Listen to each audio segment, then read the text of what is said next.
Daremos inicio a lo que es ya el capítulo 4, que lleva por título El dogma y el sacramento, orientación de la filosofía y de la cultura. Correspondería a la página 209 de este capítulo 4. Y a manera, digamos, de resumen, sumamente condensado, ya vimos cómo la Teodicea finalmente culmina en la consideración del dogma y la Antropodicea culmina en la culminación de la realidad sacramental. Entonces aquí vemos cómo Florensky ha realizado un recorrido donde finalmente, partiendo de la Teodicea, esta exploración que realiza tiene su culminación o apunta justamente hacia esta culminación en tanto dogma. Mientras que, partiendo ahora de la Antropodicea, esta exploración conduce a la realidad sacramental, es decir, al sacramento.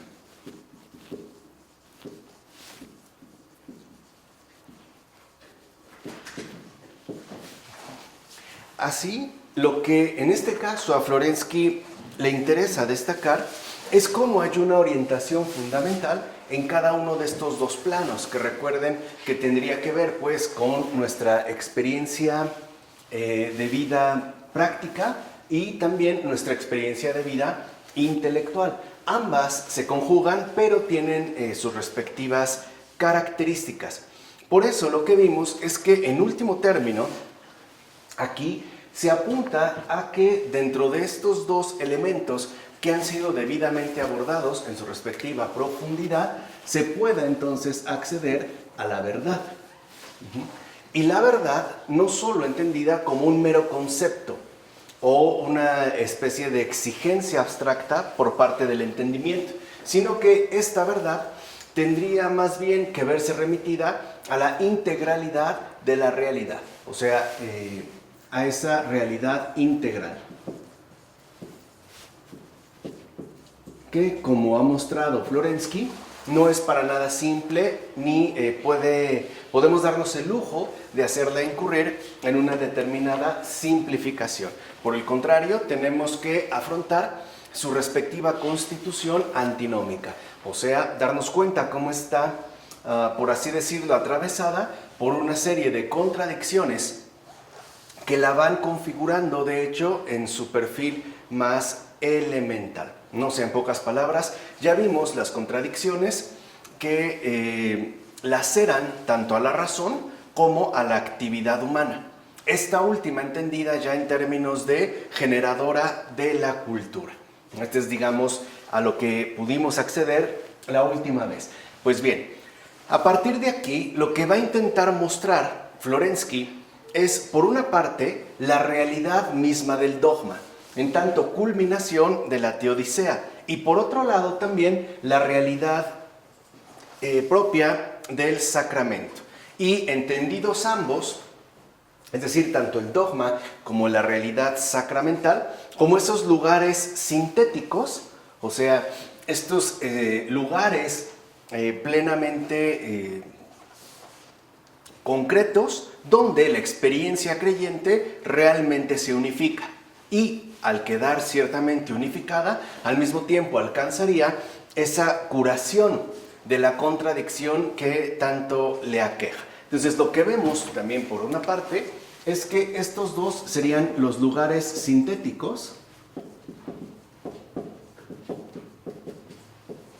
donde se alcanzaría la unificación de la experiencia creyente. Y por ende también, a partir de estos dos lugares, en tanto lugares sintéticos, es donde pues la experiencia creyente quedaría finalmente curada de la contradicción que la atraviesa tanto al nivel de la razón como al nivel de la actividad humana. Por eso, en primer lugar, lo que Florensky irá exponiendo es la cuestión del dogma trinitario, porque de acuerdo con Florensky, el dogma, ¿no? Si aquí nos detenemos en este caso en el dogma, lo que podemos observar es que para Florensky Si bien es cierto que ambos son los lugares sintéticos, dijimos, donde la experiencia creyente finalmente se unifica y por ende sobrepasa la contradicción o las contradicciones que le son inherentes, no por ello pueden quedar subsumidas bajo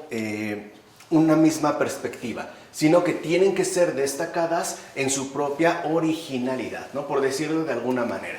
Entonces, a partir de esta realidad integral, Florensky en efecto va a empezar por el dogma, sobre todo porque para Florensky es necesario mostrar cómo el dogma, es decir, entendiendo por el dogma la concepción del dogma trinitario, aparece como una nueva ley de la razón. O sea, para Florensky el dogma no es un mero postulado arbitrario, sino que el dogma es una nueva ley para la razón.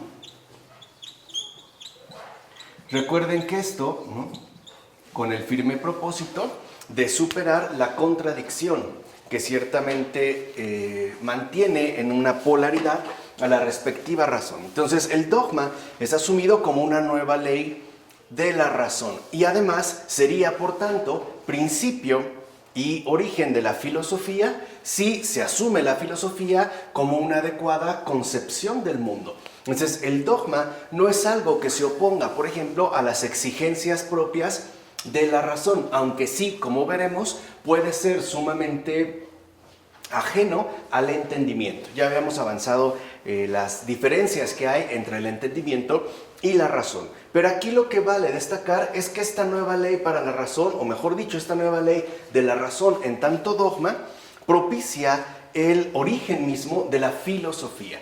O sea, la filosofía no tendría que estar, por ejemplo, limitada a una mera elaboración abstracta, conceptual, que dejara de lado esa unificación plena de los contrarios, de la contradicción, de la realidad antinómica y por ende que la filosofía quedara degradada a una especie de mera simplificación. No, aquí, justo en esta nueva ley de la razón, que es lo que Florensky, ¿no?, detecta en el caso del dogma, es también donde se verían, por ende, esta adecuada, es decir, integral, de acuerdo al lenguaje de Florensky, concepción del mundo. Una vez que esto se haya logrado, es decir, una vez que ya se haya expresado el por qué Florensky muestra cómo el dogma es una nueva ley de la razón, con todo lo que esto implica, ya se podrá dar paso en un segundo momento al estudio del sacramento en su estructura peculiar, la cual en efecto, ¿no?, esta estructura peculiar del sacramento pondrá al mismo tiempo al descubierto las características de la racionalidad dogmática en el campo específico de la actividad humana. Por último, lo que hará Florensky una vez, abordadas estas dos cuestiones, también se estudiará la orientación que adquiere la filosofía y por lo tanto también la cultura, pero a partir del culto, es decir, del culto que ya Florensky previamente ha puesto al descubierto en sus entrañas más profundas. Entonces, este es, digamos, como el orden que lleva a cabo Florensky. Primero, se adentra en la cuestión del dogma para presentarlo ante nosotros como esta nueva ley de la razón y por ende como el principio origen de la filosofía y por lo tanto de una concepción del mundo. En un segundo momento se analizarán la estructura peculiar que posee el sacramento, en tanto se mantiene en relación con la racionalidad dogmática y por último ya se presentará la orientación que adquiere tanto la filosofía como la cultura a partir precisamente del culto. Entonces, en esta ocasión, nosotros nos vamos a detener en la cuestión del dogma, ¿no? Es decir, entendido el dogma, ya dijimos, como esta nueva ley de la razón. De hecho, en la carta tercera de su magna obra, La columna y el fundamento de la verdad, y que Florensky titula La unidad trina, lo que hace Florensky es continuar, llevar adelante el estudio de las condiciones formales en las que la verdad, cuya triunidad se ha mostrado en efecto como aquel postulado al que la razón misma aspira. O sea, va a seguir pues profundizando todavía dentro de estas condiciones formales, en el cual esta triunidad, reconocida ya como la verdad, se manifiesta al menos, si no como un hecho evidente, sí como un postulado necesario, al menos en la medida en la que esta verdad, esta triunidad a la cual la razón aspira, nos puede ser en efecto dada. Ahora, en esta ocasión ya, es decir, a partir de la carta tercera, Florensky va a investigar el lenguaje concreto de la teología. O sea, ya va a pasar pues de los postulados netamente formales, que también no pueden ser dejados de lado en tanto materia del intelecto, a las concreciones directas de la experiencia creyente, y que requieren ciertamente un lenguaje ya no precisamente filosófico, sino teológico. De hecho, esto se debe también a una cuestión que Florensky irá destacando de manera cada vez mucho más puntual, y es la siguiente. O sea, al momento en el cual Florensky se adentra en la investigación del lenguaje concreto de la teología, asimismo muestra esa estructura sobrelógica de la proposición dogmática. Entonces, cuando hablamos de una nueva ley de la razón, déjenme quitarle este de para y poner más bien, como lo plantea Florensky, nueva ley de la razón. En tanto Florensky ahora ya ha planteado el dogma como una nueva ley, como lo acabamos de mencionar, de la razón. Entonces, Florensky lo primero que destaca es que esta nueva ley de la razón apela ya a una estructura sobrelógica. Ahorita vamos a tratar de entender por qué. Una estructura sobrelógica. Se apelaría pues ya no necesariamente al ámbito discursivo, sino que ya tendría que ver en tanto estructura sobrelógica con el campo vivo de la experiencia, en este caso evidentemente de la experiencia creyente. Y es justo en esta estructura sobrelógica donde Florensky va a ubicar el dogma. De hecho, es ahí, en esa estructura sobrelógica, tanto nueva ley de la razón, donde Florensky ubica de una manera muy pertinente el dogma. Porque este dogma, de acuerdo con Florensky, es el que se encontraría precisamente en el centro mismo del pensamiento. O sea, no significa entonces que el pensamiento aborde el dogma como algo secundario a partir de sus propios postulados, ya sean meramente discursivos o bajo una línea netamente lógica, como ya la habíamos mencionado. En realidad, para Florensky, el dogma es el centro del pensamiento, o sea, es su base. Y a partir de este centro, a partir de este núcleo, que incluso podríamos llamar fundacional, literalmente, ¿no? A partir de este núcleo, de este centro fundacional, es que emergerán tanto la filosofía con las respectivas tareas que le competen, como la teología. Y lo mismo, ¿no? Según las tareas que le corresponden. Y lo interesante es que para Florensky, este dogma, en tanto centro del pensamiento, es decir, en tanto núcleo sustancial o estructura sobrelógica, que llama nueva ley de la razón, él la va a encontrar expuesta sobre todo en un término muy importante, o que para Florensky es de hecho extremadamente relevante, que es el término de homoousios, el cual será planteado en el concilio de Nicea, en particular por ese guardián de la fe llamado San Atanasio. Entonces, lo que le interesa a Florensky es mostrar cómo este centro del pensamiento, y aquí va a establecer él una suerte de contraste que debe de quedar muy claro, porque para Florensky, en el concilio de Nicea, a partir de este término, homoousios, ¿no?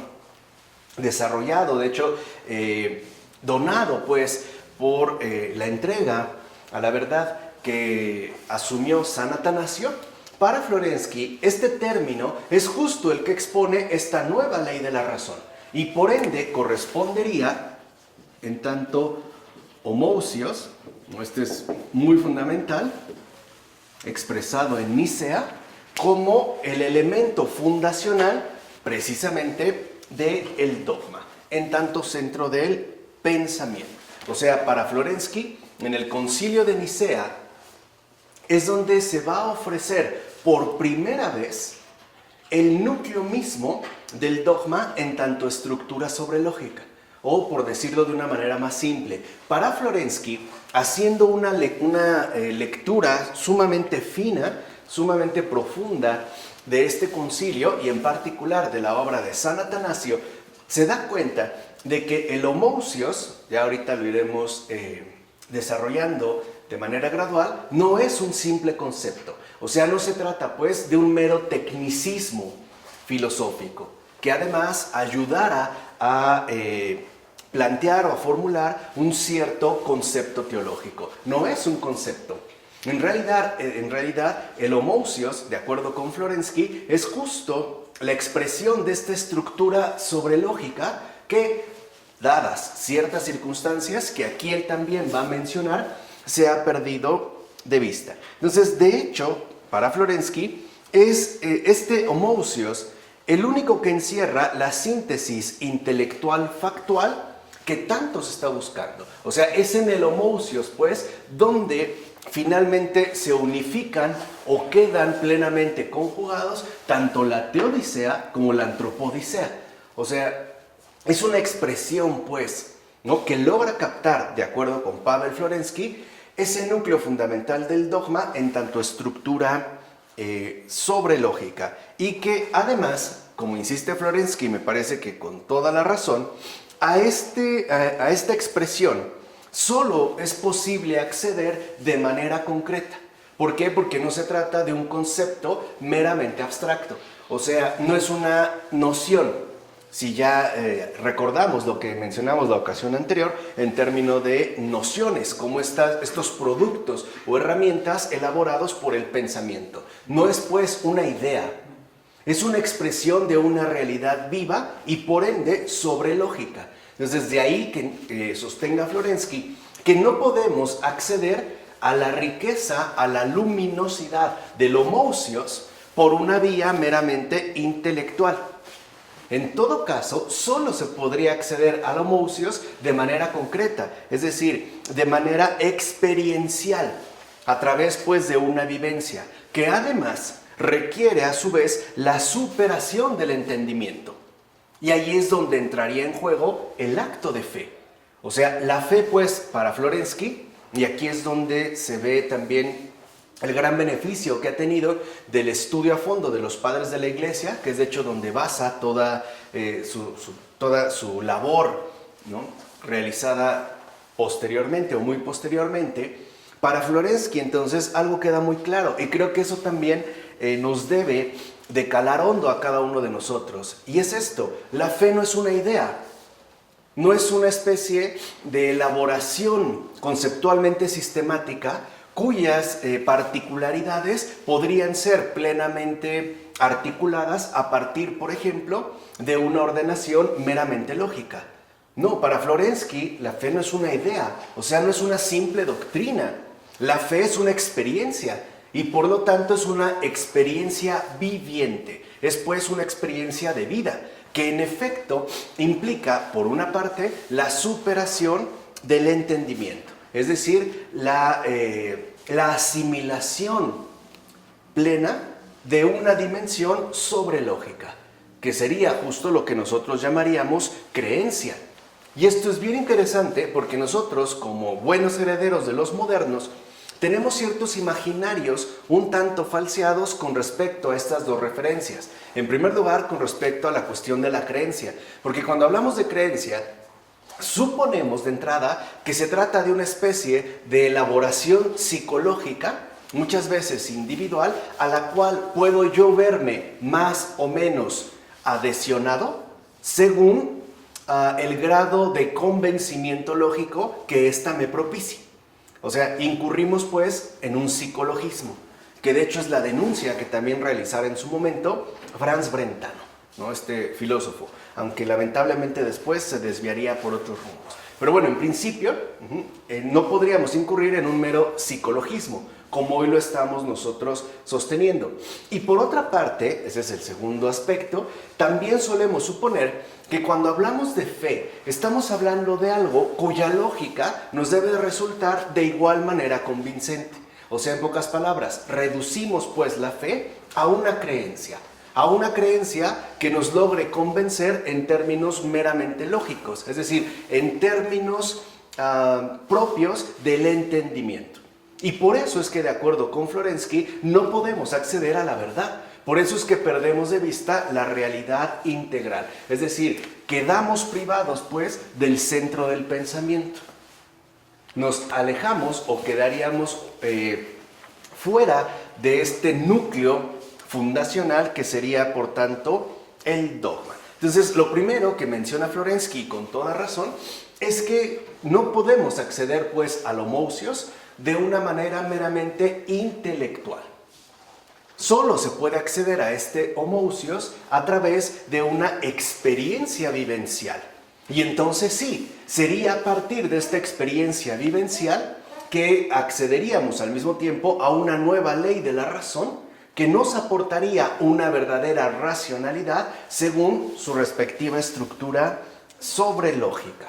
Entonces vamos a tratar de ver qué es lo que hace Florensky al momento de captar el dogma, ¿no?, a la luz de este homousios de Nicea. De hecho, el trabajo, me parece a mí, ¿no?, tan impresionante que realiza Florensky en torno al homousios de Nicea, le va a servir de hecho para poder ir delineando, articulando de manera gradual las características del dogma y sobre todo nuestras características, repito, del dogma en su relación con el entendimiento y con la razón. O sea, de acuerdo pues entonces con Florensky, es posible hacer a partir del homousios de Nicea, en tanto centro del pensamiento, es posible llevar a cabo un acercamiento adecuado del dogma y sobre todo de las características que éste posee en relación, por un lado, al entendimiento y por otro lado a la razón. Ya vimos en qué consistían sus respectivas contradicciones, tanto del entendimiento como de la razón. Incluso digamos que se pueden ir siguiendo ciertos pasos, ¿no?, según lo que Florensky ha estado haciendo. Entonces vamos a tratar de ir como paso a paso en el despliegue que realiza Florensky para poder acceder a esta riqueza sustancial que posee el homousios de Nicea. Entonces, la primera afirmación, digamos que el punto de partida de Pavel Florensky es el siguiente: el dogma es anterior a la teología que lo interpreta. O sea, si lo cambiáramos a términos que nos resultaran quizá más familiares, lo que podríamos decir es que la vivencia es anterior, es previa al pensamiento que la puede llegar a expresar intelectualmente. O sea, no es pienso y luego existo, vivo y después pienso. No, hay una base sustancial. Entonces, para Florensky, el primer punto consiste en que el dogma es anterior a la teología que lo interpreta. Y que además tiene la tarea, quizá, dice Florensky, inalcanzable, de intentar justificarlo racionalmente. Entonces, aquí ya se establece, digamos, un panorama de relación. Porque primero, de acuerdo con Florensky, está el dogma. Lo primero que está dado es el dogma. Si se entiende, ya dijimos, por dogma, una experiencia viviente. Y estos son los dogmas. Por eso hay personas que, por ejemplo, no están de acuerdo con los dogmas, sobre todo porque se han quedado en el bajísimo potencial del mero entendimiento. No han tenido, pues, este paso a la experiencia viviente. Entonces, primero es el dogma. Si ya por dogma entendimos, mejor dicho, captamos experiencia viviente. Y de este dogma, es decir, de la experiencia de vida, entonces, en segundo lugar, lo que aparece es la teología. ¿Qué sería la justificación racional quizá inalcanzable, insiste Florensky, de esta experiencia. O sea, ya sería, digamos, la teología, la articulación intelectual, teología entendida como articulación intelectual de esta experiencia.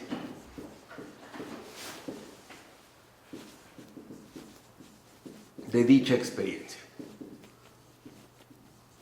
Podemos decir entonces que de acuerdo con Florensky, el dogma, la experiencia viviente, es lo primario y la teología es algo secundario. Eso no quiere decir que sea irrelevante. Lo que quiere decir es que literalmente es algo secundario, algo dispuesto a articular de manera intelectual, ¿no? Con la mayor precisión, con el mayor tino, con la mayor claridad posible, los contenidos sobrelógicos de esta experiencia, que como ya hemos mencionado en otras ocasiones, no es algo netamente irracional. Esto nos ayuda a entender por qué, por ejemplo, en el caso del cristianismo, ¿no?, del cual formamos parte, tanto Florensky como nosotros, no va primero una doctrina, no se trata de un sistema doctrinal. De hecho, los apóstoles, por ejemplo, una vez que Jesús se eleva al cielo, no se ponen a escribir teorías o doctrinas, ¿no?, que sean difundidas. Se ponen, pues, a tratar también de dar a conocer, es decir, evangelizar, este dogma a través de la experiencia asumida en carne propia. Ahora sí, llegará un momento en el que la riqueza contenida dentro de esta experiencia viviente tenga que ser también presentada de una manera racional, es decir, según la propia razón. Aquí, nuevamente, la situación es que nosotros nos encontramos en una situación, valga la redundancia, netamente inversa, porque para nosotros las cosas deben de ajustarse a lo que nosotros primeramente pensamos. Y por ello puede ser que no sea tan complicado en estos tiempos tratar de ajustarnos a la realidad concreta, es decir, viviente, de la cual en efecto tenemos experiencia. Hoy para muchos la teología no es más que una especie de árida, porque hay que decirlo, árida especulación racional sobre el concepto de Dios. Pero al final eso es irrelevante, porque eso sería una mera elaboración, pues, particular que en gran medida no nos estaría diciendo absolutamente nada del dogma en tanto experiencia viviente. Por eso no es nada raro que haya personas que se acerquen con una gran hambre del dogma a la teología y queden profundamente decepcionados. Y no es por el dogma, es porque se elabora o se presenta una teología árida que no está plenamente sustentada en la experiencia viviente. O sea, un poco lo que quiero que entiendan es que la teología no es pues un mero sistema conceptual, aun cuando involucre el ejercicio de la razón. O sea, aun cuando en efecto tenga una buena carga pues de racionalidad. No, espero que con esto quede claro el por qué Florensky plantea justo este orden, ¿no?, de acuerdo a la realidad integral. Primero el dogma y después ya entonces vendrá la teología. Es más, de acuerdo con Florensky, la teología solo se construye a partir de esta roca fundacional que en efecto contiene una experiencia espiritual. Entonces, el dogma, en realidad, de acuerdo con Florensky, es una experiencia espiritual. De hecho, esa es la fe.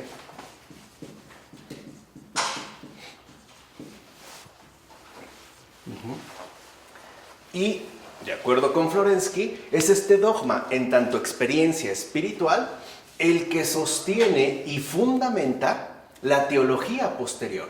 O sea que, ¿quiénes son los verdaderos teólogos? No los más agudos fabricadores de conceptos, sino los más transparentes testigos del dogma, en tanto experiencia espiritual. Por eso no es casual que, no sé, por mencionar a Hans Urs von Balthasar, no se equivocara al recordarnos en pleno siglo XX que los verdaderos teólogos siempre han sido los verdaderos santos. O sea, un verdadero teólogo es un santo. Por eso también tenemos tanto doctores como doctoras de la iglesia. ¿Qué es lo que les adjudica, pues, este estatus? No su invención meramente conceptual. O sea, lo que ahí destaca no es, pues, la novedad en los respectivos sistemas, por ejemplo, doctrinales o meramente teológicos que elaboran. Eso no es lo que realmente cuenta. Lo que les aporta tal dignidad es la transparencia, la claridad y la autenticidad mostrada a partir de su vida fundada en esta roca que es el dogma. Ahí es donde entendemos cómo los verdaderos santos entonces son también los verdaderos teólogos. Un teólogo no es un especulador, es un testigo fidedigno de esta experiencia espiritual. O sea, lo que realmente se reflejaría es la experiencia viviente, o sea, la fuerza viviente, la fuerza vital del dogma encarnada en una persona en particular. Ahí es donde se vería reflejada entonces esta experiencia espiritual. Y lo mismo, dicho sea de paso, ocurriría en el caso de la filosofía, pero con un pequeño y muy importante matiz. La filosofía, de entrada, no necesariamente estaría anclada en la roca del dogma, sino que la filosofía estaría más bien sustentada, si es que es filosofía, en la roca fundacional de la verdad, entendida como una cosmovisión del mundo a partir de su realidad integral. Por eso también no todos, aunque estudiemos filosofía, somos filósofos. Puede ser que seamos malabaristas de los conceptos, ¿no? Hechiceros del lenguaje o maestros de la especulación, pero no filósofos. Porque eso dependerá de en dónde es que nos encontramos ciertamente arraigados. Bueno, lo mismo pasaría en el caso de la teología. Además, recuerden que esta verdad, que es hacia la que apunta la teodicea y la antropodicea, son los lugares sintéticos de la unificación de nuestra respectiva razón y actividad humana, ¿no? De nuestra dimensión, pues, teorética y práctica. Esto hay que tenerlo, insisto, muy presente, porque en efecto hoy vivimos una especie de fe adogmática. Con esto no me refiero a que nos tengamos que chutar, por ejemplo, todas las encíclicas, las cartas pastorales y todos los documentos oficiales de la iglesia. No, me refiero a que hoy tal parece que la gran mayoría asumimos una fe, pero sin peso vivencial. O sea, muchos de nosotros, pues, nos podemos presentar como creyentes, pero sin una genuina experiencia espiritual. Es una especie de fe muerta, hasta cierto punto, una especie de fe que no posee esa fuerza vivificante que en efecto aporta el dogma, que hoy ya nosotros, en términos más simples, llamamos el encuentro con Jesucristo. Es decir, este encuentro vivo con el Señor. Sin este encuentro, sin esta roca, sin esta experiencia, sin esta vivencia, no puede hablarse de una genuina fe. Y mucho menos podría hablarse de una genuina teología. Lo mismo que para mí no puede hablarse de una genuina filosofía, porque no habría un encuentro, una experiencia profunda con la verdad, que es justo lo que comprendió, por ejemplo, en su momento, la gran Santa Edith Stein, ahora Santa Teresa Benedicta de la Cruz, doctora de la Iglesia, por cierto. O sea, aquí es donde vemos esta línea. Ahora comprendemos por qué un gran San Justino, mártir, siendo filósofo pagano, al tener un encuentro con Cristo, afirmó: ahora sí soy un verdadero filósofo. Y si uno revisa, por ejemplo, la patrística, o vemos los textos de los padres de la Iglesia, veremos que cuando hablan, por ejemplo, de filosofía, no están hablando de un ejercicio meramente intelectual, desvinculado, pues, de la realidad concreta. No, hablan de la filosofía como de una experiencia de vida integral, es decir, una experiencia de vida basada en la riqueza supralógica de la verdad misma. Eso es lo que caracterizaría netamente al filósofo. Por eso no es casual que, por ejemplo, para los padres de la Iglesia, ¿no? En este primer despliegue, pues, ¿no? de la verdad en el mundo, el filósofo prácticamente es sinónimo de cristiano, es decir, de creyente, porque verdad y dogma estarían conformando ese centro fundacional y único del pensamiento y por tanto de la vida genuina, o sea, de la verdadera vida humana, ¿no? En tanto experiencia viviente. Creo que no nos es tan difícil darnos cuenta cómo en efecto la filosofía, si no es una experiencia viviente, es un fraude.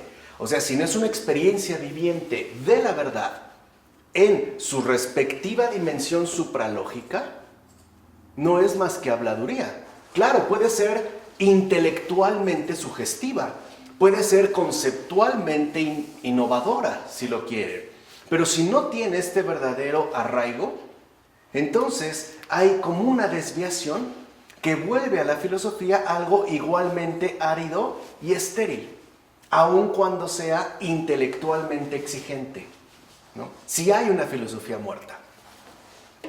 O sea, hay algo que podríamos llamar una especie de filosofía de cadáveres, ¿no? De almas muertas, como diría Gogol. Pero bueno, eso ya sería otra cuestión. Bien, entonces, de ser así, y si comprendemos ya el dogma en base a al puesto primordial que le corresponde, entonces encontraríamos en esta experiencia espiritual el núcleo de la fe. Allí es donde estaría arraigado justamente el núcleo de la fe. O sea, ese verdadero núcleo supralógico, sobrelógico, que hace posible después la emergencia de la teología. Por eso es que Florensky descubre en la formulación del homoousios niceno y por tanto en la teología, como él le llama, ¿no? Me gusta mucho cómo le llama Florensky a la teología, es decir, a la experiencia espiritual de San Atanasio, ¿no? La teología firmemente confesante, porque esa es una confesión. O sea, me parece que aquí es donde van de la mano tanto teología como filosofía. ¿Qué son ambas? Pues una firme confesión de la verdad en su respectivo ámbito, ya sea en el ámbito filosófico o bien en el ámbito teológico. Bueno, Florensky entonces descubre en la formulación del homoousios de Niceno y en la teología firmemente confesante de San Atanasio justo ese momento previo a la reflexión técnica teológica.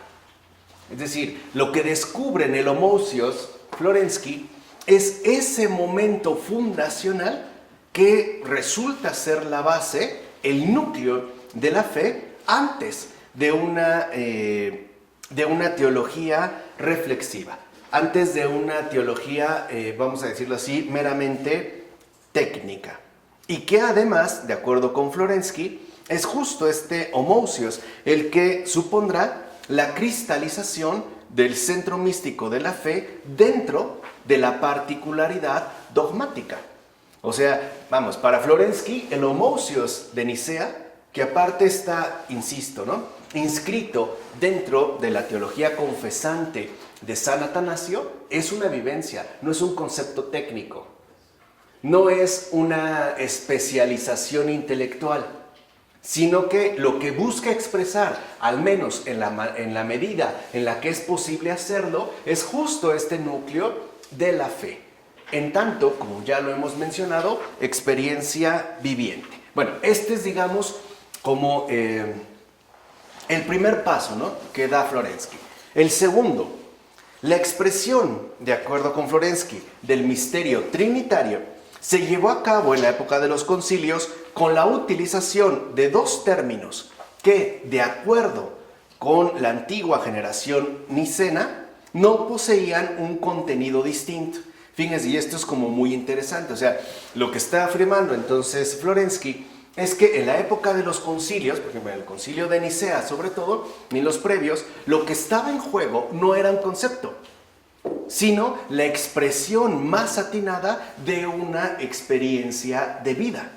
O sea, lo que buscaban en este caso los concilios era aportar una formulación, ¿no?, una articulación, claro, recurriendo en este caso al rigor conceptual, pero que fuera fiel al núcleo de la fe. O sea, no era un mero invento, pues, ¿no?, teórico o doctrinal. Se trataba de una cosa distinta. Por eso es que para Florensky el concilio de Nicea,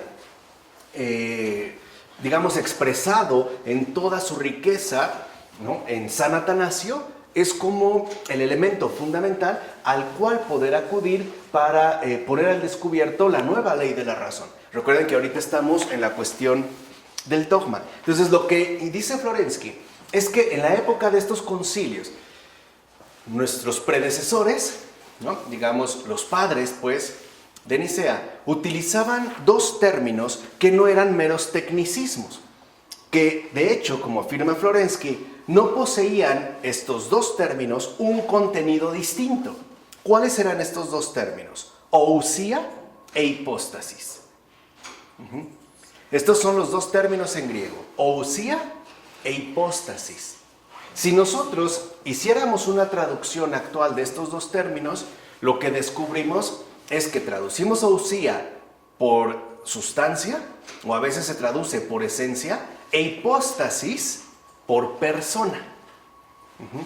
Pero de entrada, si lo ven, para nosotros pareciera que en efecto ousia e hipóstasis remitirían a dos realidades distintas.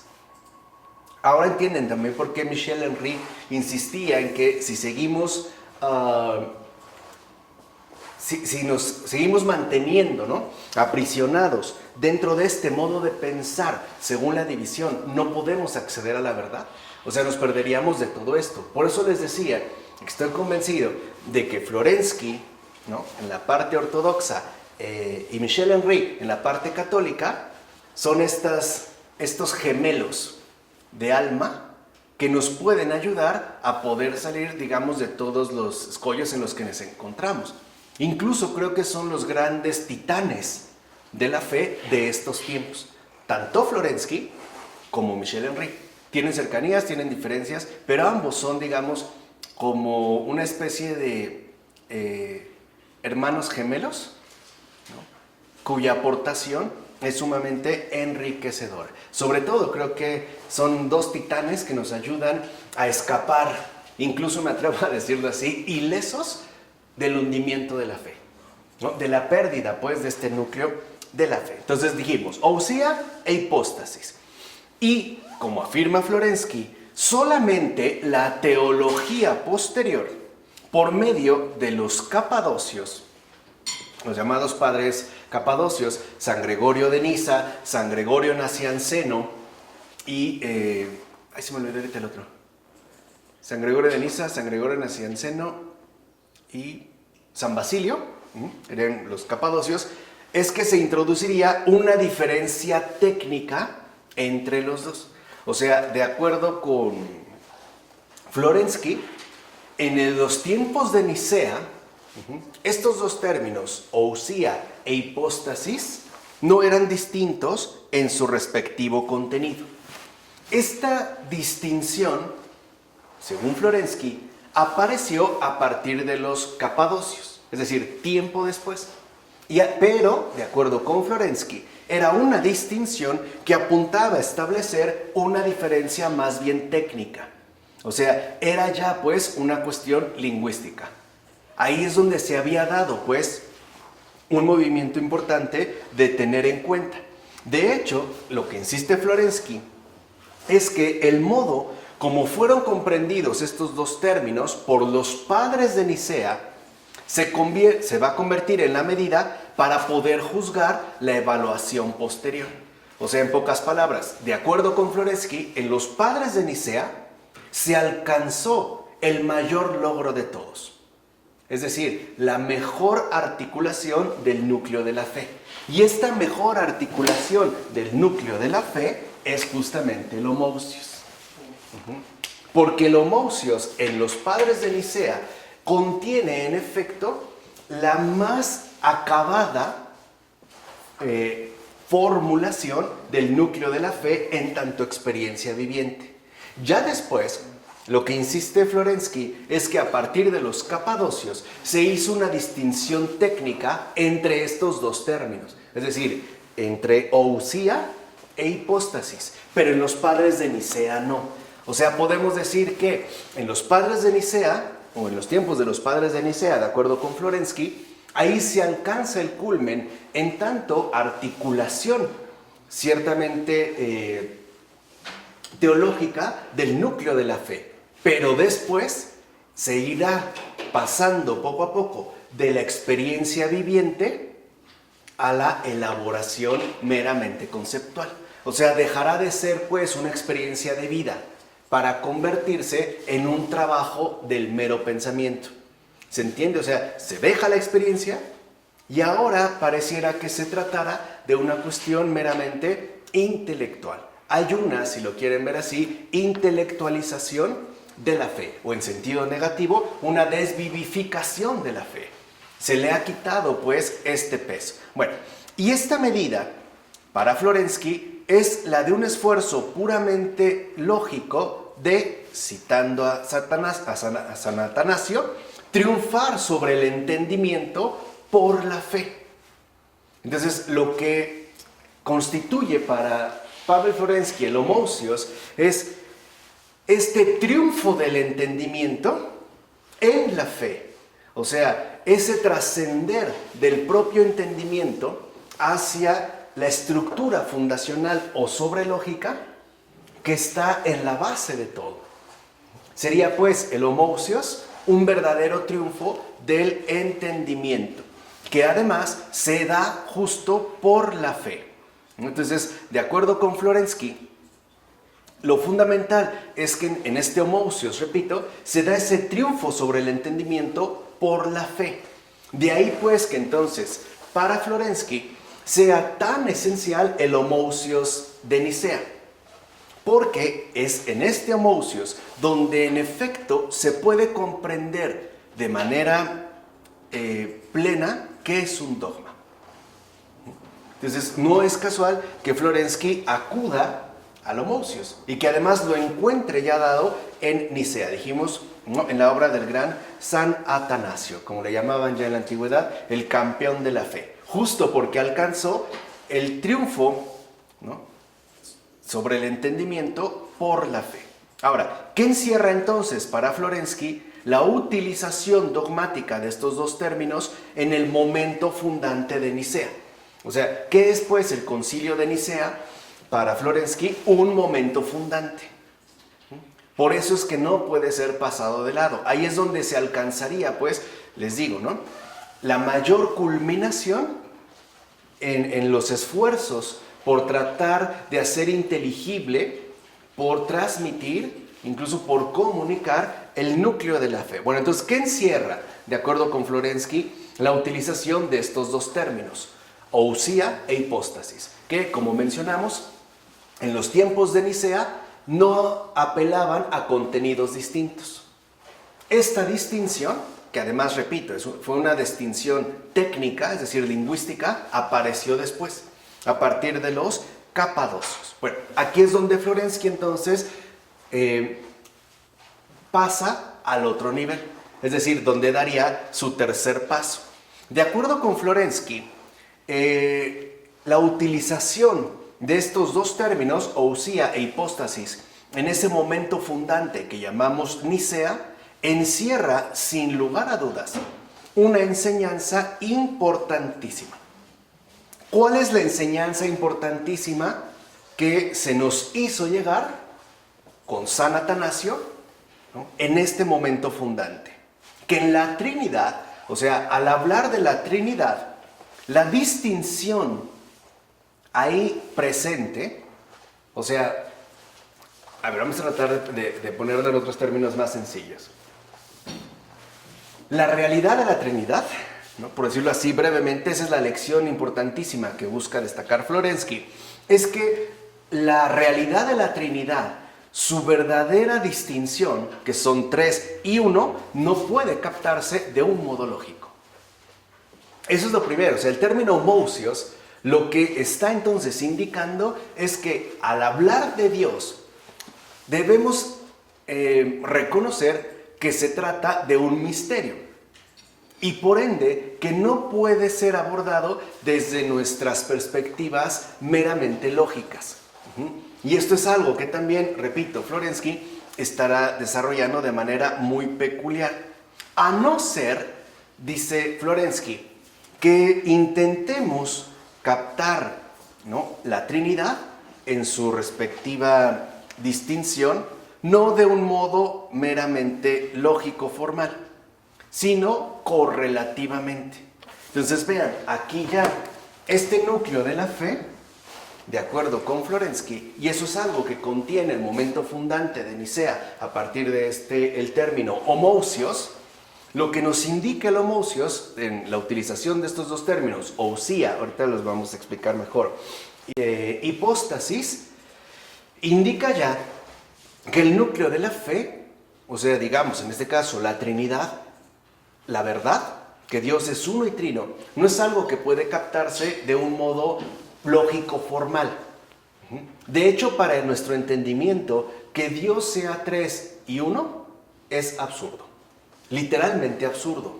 O que de dos se hagan uno, por ejemplo, ¿no?, cuando se habla de Adán y Eva y serán una sola carne, lo que se ocurrió en el matrimonio, para nuestro entendimiento es un absurdo, no es aceptable. Entonces, lo primero que expresa el homousios es que el verdadero núcleo de la fe no es lógico, o mejor dicho, no es lógico formal. Esa, de acuerdo con Florensky, es, para empezar, la enseñanza importantísima que nos transmite este momento fundante. Porque, de acuerdo con Florensky, en la Trinidad, que es justo, acuérdense aquí, el centro mismo del pensamiento, y por lo tanto, ¿no?, la Trinidad como la nueva ley de la razón, en la Trinidad, lo que realmente, ¿no?, se presenta es una relación substancial. O sea, la Trinidad, pues, a partir de este término de homousios, se presenta como una relación sustancial. Y esta relación sustancial, a su vez, es lo que llamaríamos vida trinitaria. Aquí estaría, pues, la vida trinitaria. O sea, ¿cómo podemos nosotros comprender el dogma de la Trinidad, la verdad? A partir de lo que es relación substancial, o sea, vida trinitaria. Y así pues, tanto la identidad como la diferencia, o sea, el hecho de que sean tres, pero uno, o sea, si quisiéramos abordar, por ejemplo, su identidad, ¿cómo es que los tres sean uno? O si quisiéramos también abordar su diferencia, ¿cómo es que siendo uno son tres? Dependiendo por lo que escogiéramos, lo primero que detectamos es que tanto su identidad como su diferencia trascienden lo que lógicamente entendemos por identidad y por diferencia.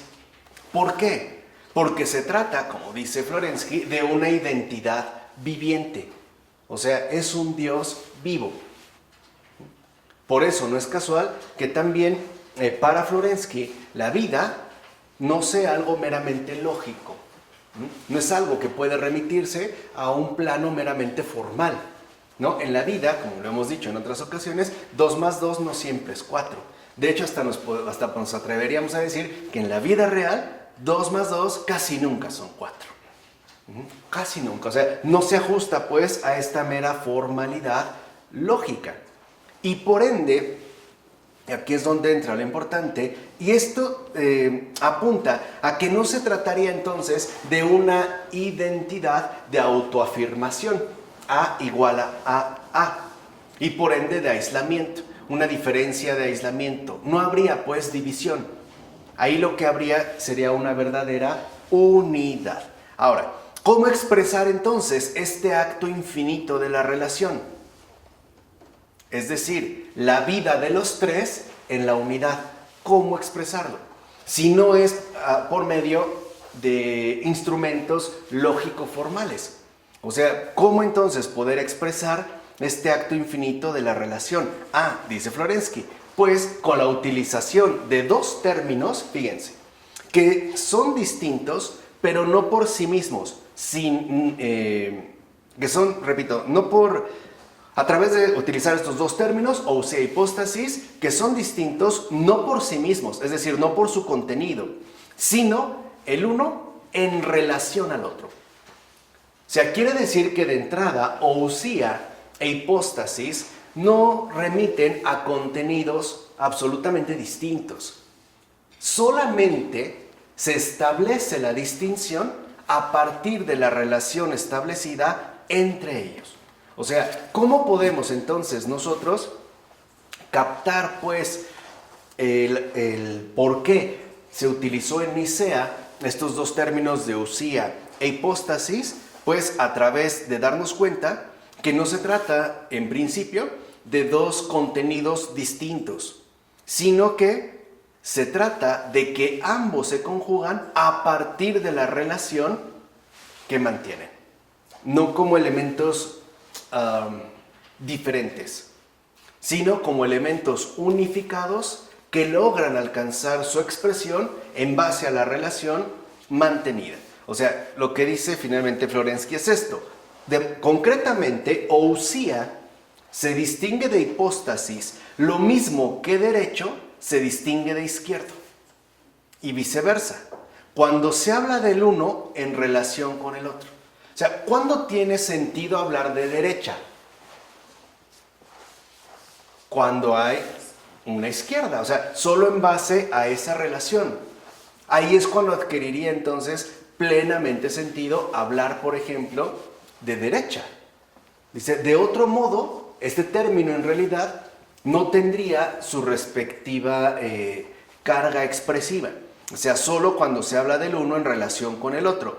Pero por eso va a decir, cada uno, por ejemplo, si los quisiéramos colocar fuera de la relación, lo que veríamos entonces es que en el caso de ousia e hipóstasis no poseen un contenido diferente. O sea, son conceptos, y eso nos cuesta otra vez, lo mismo que con Michel Henry. Nos cuesta mucho trabajo captarlo porque nosotros solemos pensar en base a la división, en base a la separación, en base a la distinción irreconciliable, es decir, en base al aislamiento, ¿no? A la autoafirmación, es decir, tenemos el pensamiento moderno. En cambio, lo que sucede en Nicea es que no se plantean estos dos términos como dos contenidos en principio diferentes, sino como dos términos interrelacionados y por lo tanto asumidos en base a su correlación, que si lo ven, apelaría a una cuestión de experiencia, no a una cuestión meramente lógica. Por eso, en el siguiente paso, Florensky, es decir, en el 4, afirmará Florensky que la grandeza de los padres de Nicea en general, pero sobre todo de San Atanasio, consistió en la elección de estos dos términos, cuya diferencia no puede expresar la lógica. O sea, si lógicamente nosotros quisiéramos expresar la diferencia entre ousia e hipóstasis, no podríamos. Porque, de acuerdo con Florensky, estos dos términos solo pueden explicarse de modo totalmente correlativo. Fíjense pues lo que esto significa. Entonces, la unisustancialidad, es decir, afirmar que Dios es uno, significaba para los padres de Nicea no una unidad nominal. O sea, no se trataba de un asunto meramente numérico.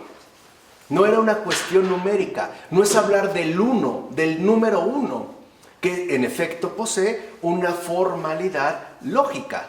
Tan es así que, por ejemplo, Bertrand Russell, ¿no?, quería insistir que incluso por debajo de la lógica estaba la nominalidad matemática. Por eso se va a elaborar después también desde antes con Gottlob Frege, aunque Frege es muchísimo más interesante que Russell, ¿no?, muchísimo más Frege, una lógica matemática.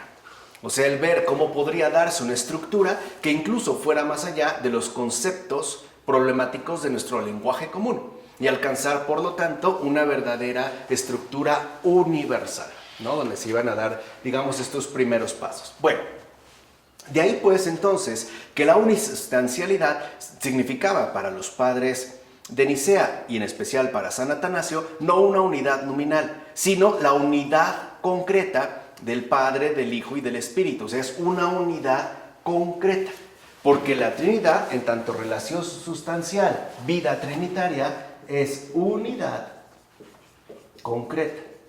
Repito, lo que nosotros hoy en día confesamos al decir que Dios es uno y trino. Esto significaba pues para los padres de Nicea.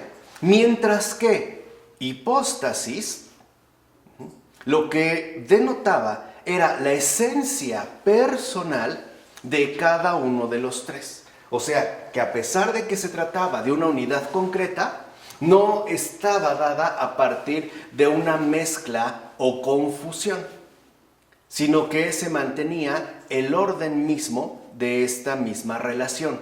No era pues un revoltijo, sino una relación. Por eso hipóstasis denotaba entonces la esencia personal de cada uno de los tres, que además era considerada de esta manera, ¿no?, de manera distintiva de las otras hipóstasis. Si bien estas, como afirma Florensky, y eso era claro para los padres de Nicea, son indivisibles entre sí. Porque el hecho, hoy cuando decimos que son 3 y 1, ya la teología posterior, por ejemplo, afirmó que Dios es uno en esencia, pero 3 en personas. Pero no quiere decir que se trate de 3 personas distintas, etcétera, etcétera, etcétera. O sea, aquí es en Nicea donde se pone, pues, literalmente esta piedra angular. Entonces, como afirma Florensky, gracias a este valiente impulso, es que han recibido la fuerza de expresar, incluso, y esto también lo reconoce Florensky, incluso con una precisión puramente lingüística, el inexpresable misterio de la Trinidad.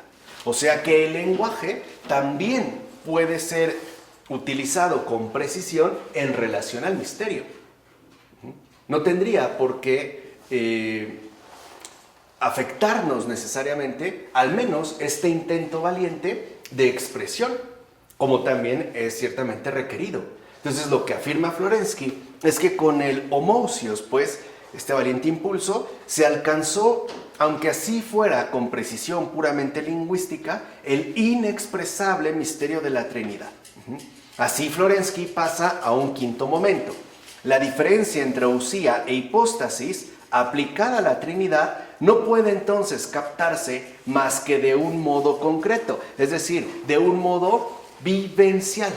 Si nos aferramos a querer captar lógicamente que Dios es uno y trino, nunca lo habremos de conseguir.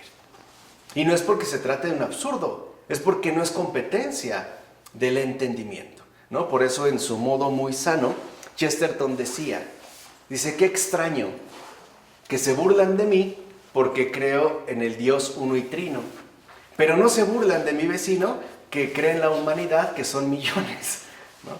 No sé cómo no se hace más bolas. Si yo con 3 no puedo, imagínense hablar de millones en una sola unidad, ¿no?, en su estilo sano. Bueno, entonces decía, pues, al captarse de modo concreto, significa que entonces es este modo concreto la experiencia de la realidad trinitaria. O sea, el homousios es hablar de la experiencia viviente de Dios. Es la experiencia de Dios, que Dios es uno y trino. No es algo que nosotros pudiéramos explicar de una manera meramente lógica o formal, pero sí es algo de lo cual uno tiene, por ejemplo, en este caso, una experiencia. Porque la fe entonces partiría ya de entrada de una experiencia mística. Cuando Florensky en este momento habla de experiencia mística, por mística está entendiendo esa estructura sobre lógica, esa nueva ley de la razón, que además, como ya dijimos, corresponde justamente con el centro del pensamiento. O sea, la mística no es un desvarío, ni es una alucinación alocada. No, en realidad la mística es experiencia viva de esta estructura sobre lógica. Eso es lo que vemos ciertamente en los grandes místicos.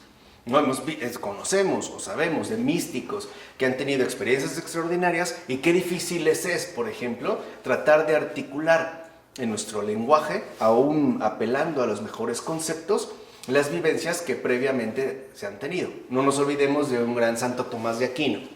Su obra es extraordinaria, sirvió de pilar, ¿no?, para la cristiandad durante muchos siglos, literalmente. Pero cuando en una celebración litúrgica tuvo una experiencia mística, es decir, el Señor le concedió por gracia acceder a esta estructura sobre lógica, algo cambió en él. Un amigo cercano se dio cuenta que durante la consagración de Tomás algo había ocurrido. Entonces después en confianza le preguntó: Tomás, ¿qué pasó? Y Tomás permanecía callado, como ido. De por sí no hablaba mucho, ¿no? Por eso le decían el buey mudo, ¿no? Casi no hablaba, pero cuando hablaba era impresionante, ¿no? Bueno, dice: Tomás, ¿qué pasó? Entonces se queda callado y le dije: es que si supieras lo que el Señor me acaba de mostrar, ahora me doy cuenta que toda mi obra es basura. O sea, imagínense, o sea, ahí entendemos, y eso que es, hasta en una visión, Jesús le dijo a Tomás: Tomás, has hablado muy bien de mí. O sea, imagínense, no es poca cosa la suma teológica de Tomás, y decir que era pura basura. O sea, no quiere decir que sea en efecto basura, sino entender el contraste que se ha establecido entre la estructura sobre lógica y el intento de desvelar esa estructura por una vía de lenguaje, ¿no? Por una vía, vamos a decirlo aquí en este caso, descriptiva. Por eso dice Florensky que todos los esfuerzos teológicos posteriores deben medirse en base a esta experiencia fundacional, que es justo la que capta la unidad y la diversidad de los dos conceptos en el ser trascendente trinitario. Es más, para un verdadero creyente, es decir, alguien que ya trascendió el entendimiento, su confesión de fe no le cuesta ningún problema. Creer en Dios uno y trino no causa ningún problema, porque ya no estamos, pues, aprisionados en la estrechez del entendimiento. Así pues, el dogma del homoousios sería, en un primer momento, una doctrina mística, es decir, una experiencia viviente, una experiencia realmente espiritual.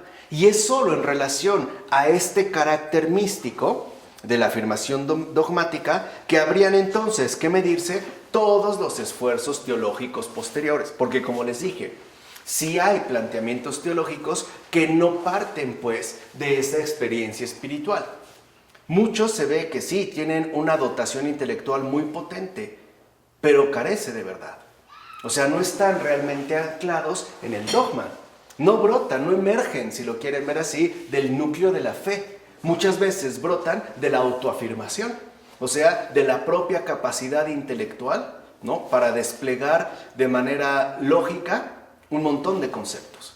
¿Se entiende? Por eso es que para Florensky es muy importante que nosotros estemos aquí como atentos. Ahora dirá, estos esfuerzos entonces que la teología tendrá que realizar con posterioridad no pueden seguir más que dos caminos. O sea, a partir de esta experiencia, en la doctrina mística, como le llama Florensky, la teología no puede seguir más que dos caminos. El intento de racionalización del dogma, nacido, por ejemplo, de las tendencias filosóficas, tratar de reducirlo a una estructura estrictamente lógica o formal, o, por el contrario, la aceptación del carácter sobrelógico del dogma, ahora sí, como nuevo principio para la razón. O sea que en realidad el verdadero filósofo también es teólogo. Espero que ya no incurramos en estas confusiones, ¿no?, o en esta ligereza con la que tomamos los términos, sobre todo en la modernidad. Ahí es donde aparecería, por tanto, este nuevo principio para la razón. ¿Qué brotaría entonces de este nuevo principio de la razón? Una nueva filosofía cristiana. Vamos, un Pavel Florensky, un Michel Henry, un Edith Stein, un Maurice Blondel, un Dietrich von Hildebrand. Son los filósofos católicos. Eso es lo que realmente brotaría, o como le llama Florensky, una nueva filosofía homoousiana, que justamente se nutre y bebe de la plenitud antinómica. Ahora se entiende el por qué Florensky también está denunciando cómo hay no solo falsa teología, sino también falsa filosofía. Por eso es que yo también estoy convencido, y fue gracias a Florensky, que el creyente, el verdadero creyente, es filósofo y es teólogo también. Y no es por los grados académicos que ha obtenido o la cantidad de licenciaturas o diplomados que ha tomado.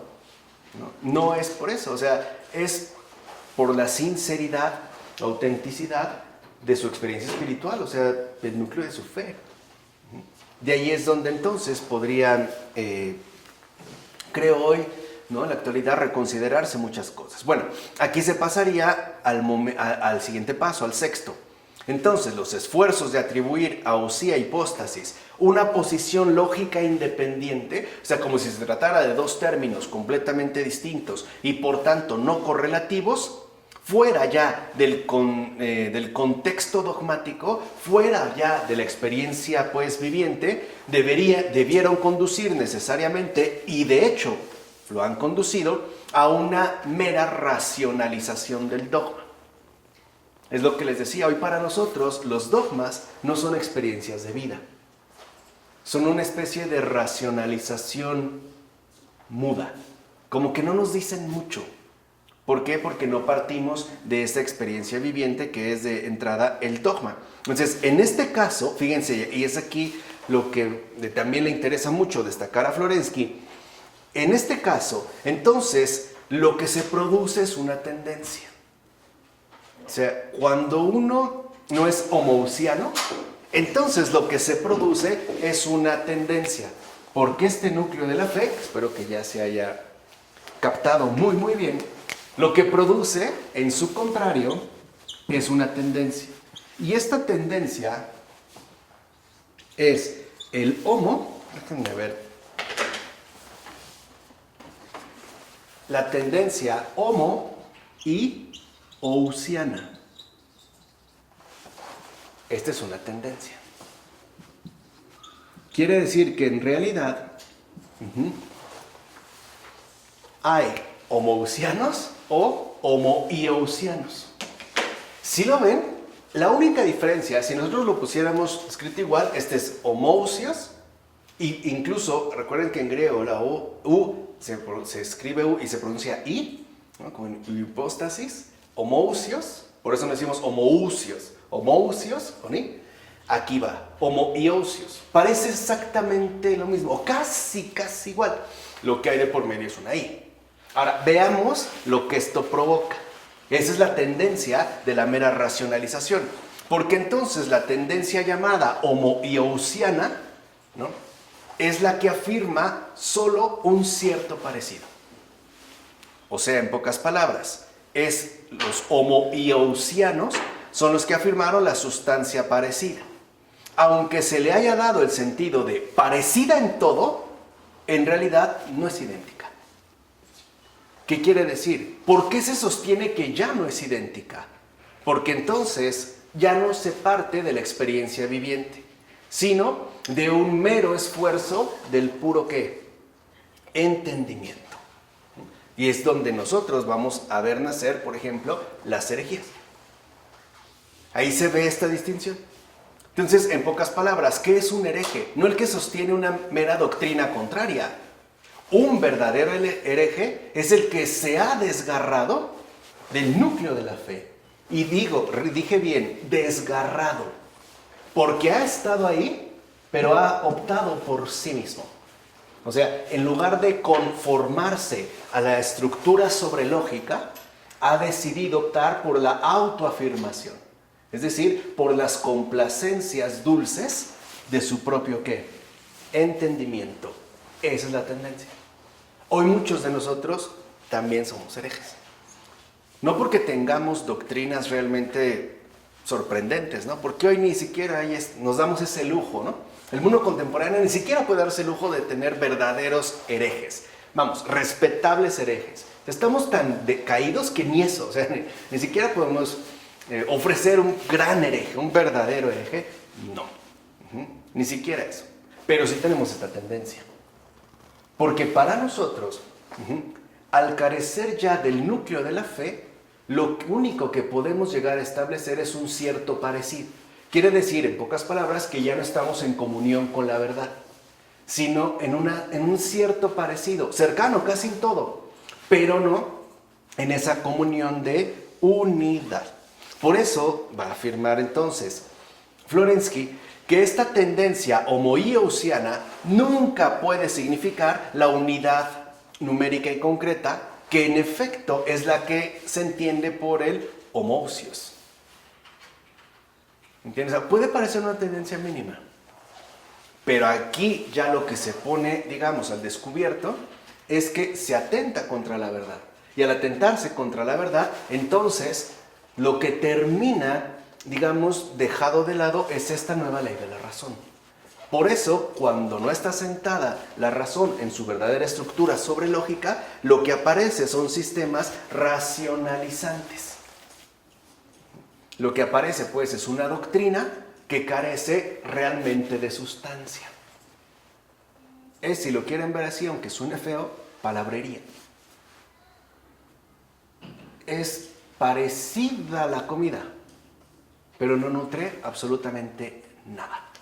¿Se entiende? Aquí es donde se generaría esta tendencia. Bueno, y de ahí entonces pasaría ya Florensky al séptimo momento. ¿Qué ocurre aquí? El camino que consiste en la afirmación del carácter sobrelógico del dogma es precisamente el que se encuentra expresado en su grado máximo en San Atanasio. Por eso no es casual que también a San Atanasio se le conociera como el campeón de la fe, el campeón de la verdad. Porque si de algo previno San Atanasio, era de esta tendencia. ¿Cómo pueden afirmar algo quienes no lo han vivido en verdad? O sea, ¿cómo pueden presentarse como teólogos quienes previamente no han tenido una profunda experiencia viviente del dogma? Entonces caeríamos en una tendencia meramente racionalizante, en el hablar por hablar. Claro, aunque resulte lógicamente convincente. No porque algo sea lógicamente convincente, significa que es verdad, ¿no? Ahí es donde también nosotros deberíamos de estar como muy al pendiente. No porque algo me resulte lógico y por lo tanto instantáneamente digerible, significa que es verdad. Recuerden que hay muchos, ¿no?, maestros de la lógica que son embaucadores. Claro, son lógicamente convincentes. Lo vemos ya anunciado desde la antigüedad, por ejemplo, pagana, en los sofistas, que es justo la gran denuncia de Sócrates. Sócrates se opone, digamos, sus enemigos número uno son los sofistas, porque los sofistas se dedican a una articulación lógica que busca ante todo el convencimiento. O sea, hablan pues de entendimiento ¿a qué? A entendimiento, es una seducción lógica. Sócrates, justo lo que les echa en cara, no es que tengan esta gran habilidad de hilar lógicamente. Lo que les echa en cara es que al hablar por hablar, finalmente renuncian al compromiso definido con la verdad, aun cuando este compromiso definido con la verdad cueste la vida, como de hecho le pasó a Sócrates. Sócrates es un testigo de la verdad y por eso no es casual que muchos padres de la iglesia y algunos otros hayan visto incluso, ¿no?, en Sócrates un testigo de Cristo, por adelantado, por decirlo así. Pero es un testigo de la verdad, los sofistas no. ¿Se entiende? O sea, aquí es donde vemos pues como esta diferenciación, porque, de acuerdo con Florensky, San Atanasio es el más ortodoxo de los ortodoxos entre los padres de los concilios. Es el más picudo. Y esta precisión entonces va a servir justo a partir de San Atanasio a un objetivo superior, el homousios. El dogma entonces se convierte en la fuente del conocimiento. Y aquí está esta otra cuestión fundamental. Lo que realmente importa no es el conocimiento en sí, ni por sí mismo. Lo que importa es la fuente de la cual brota. Y la única fuente genuina del conocimiento es la verdad. En el caso de Florensky, el dogma. Por eso incluso hasta por sentido básico, por un sentido muy común, cuando nosotros no hemos tenido una cierta experiencia, no podemos hablar con base. De hecho, por ejemplo, para que alguien más nos comprenda, tiene que haberlo vivido. O sea, tiene que haber un verdadero involucramiento de experiencia. Si no, sería como hablar en vano. No habría, pues, si lo quieren ver así, un verdadero acercamiento de entendimiento. No habría, pues, un entendimiento de contacto. sino como una habladuría, ¿no? Cuando alguien, por ejemplo, no lo ha vivido. Así pues, lo que afirma Florensky es que en este carácter suprarracional del dogma se contiene precisamente el principio nuevo de la actividad racional. Y ahí es entonces donde se va a encontrar la justificación misma de la razón. Ahí. Quiere decir que entonces la razón no se basta a sí misma. Ya la habíamos visto en la base de su contradicción, ¿no? Es decir, realmente lo que justifica a la razón es la verdad. Porque razón sin verdad es desvarío. Es, pues, locura. Vean de qué manera lo dice Florensky. No puede ser recordado sin un temblor sagrado el instante único y significativo para siempre por su importancia filosófica y dogmática, el instante, el momento fundante en el que el trueno del homousios ha resonado por primera vez sobre la ciudad de la victoria. Se trataba no de una cuestión particular de teología, sino de una definición radical que la Iglesia de Cristo se daba de ella misma.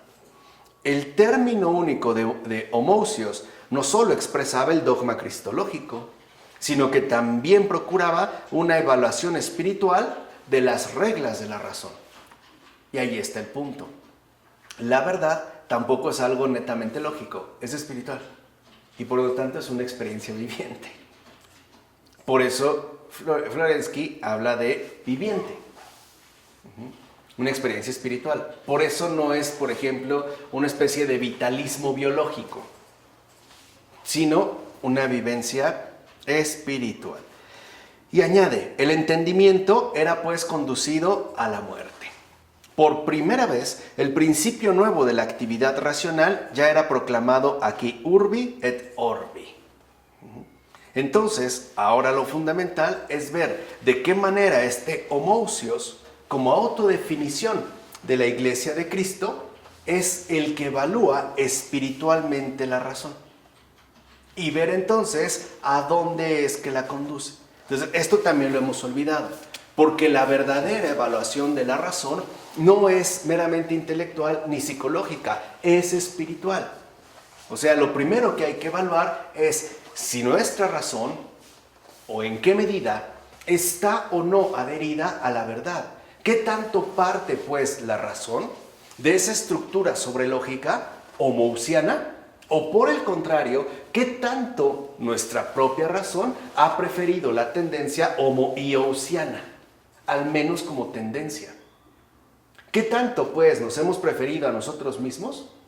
¿O qué tanto hemos optado por ese sacrificio que nos conduce a esa fuente primigenia de sustento, tanto para la filosofía como la teología, y por ende para nuestra vida creyente? ¿De acuerdo? Creo que con esto entonces ya entendimos el por qué para Florensky la teodicea finalmente culmina en el dogma. Y espero que haya quedado muy clarito, tan claro como una cachetada, qué es el dogma. Que ahora sí ya quede sumamente aclarado. Bueno, vamos a dejarle hasta aquí para que ya en la otra ocasión nosotros podamos ahora indagar cómo es que es el dogma, es decir, en este caso la experiencia espiritual evalúa la razón. Pero esto ya será la siguiente vez. Del Padre, del Hijo, del Espíritu Santo. Amén.